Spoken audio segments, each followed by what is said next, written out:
Friends, ટૂંક જ સમયની અંદર આપણે ઓગણજી મહારાજના સાનિધ્યની અંદર ક્ષત્રિય ઠાકોર સમાજ એક થઈ અને ખૂબ સારામાં સારો નિર્ણય લેવામાં આવ્યો છે. અને ગાય જે અમારે ક્ષત્રિય ઠાકોર સમાજ માટે એક સારામાં સારું બંધારણ કરવામાં આવ્યું છે.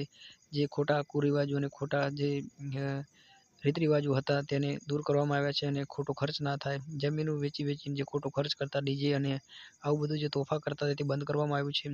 પણ ટૂંક જ સમયની અંદર જાબડિયા ગામ દ્વારા જે ડીજેનું બંધારણ કરવામાં આવ્યું હતું તેને તોડવામાં આવ્યું છે. તો ગાય તેના માટે જાબડિયા ગામ દ્વારા ત્યાં મિટિંગ કરવામાં આવી છે અને સમાજના બધા આદરણીય બધા મોટા આગેવાનો જે એકતા સાથે મળીને એક નિર્ણય લીધો છે કે જે ગબ્બર અને અર્જુન ઠાકોર દ્વારા કોઈ સિંગર છે તે જે આવું કર્યું છે, જે ડીજે લાવ્યું છે તેને જ્ઞાતિ બહાર કાઢવામાં આવ્યા છે. અને ગાય જે બીજા અન્ય ઠાકોર સમાજ માટે આ એક વિચારવા યોગ્ય વાત છે કે આપણે પણ કમ્પ્લીટ આનું પાલન કરવું અને જે સમાજનો નિર્ણય લીધો છે તેનું કમ્પ્લીટ પાલન કરવું, નહીંતર આપણે પણ જ્ઞાતિ બહાર કરવામાં આવશે. કોઈ પણ હશે તો ક્ષત્રિય ઠાકોર સમાજ દ્વારા આ એક સંદેશ સૌને છે.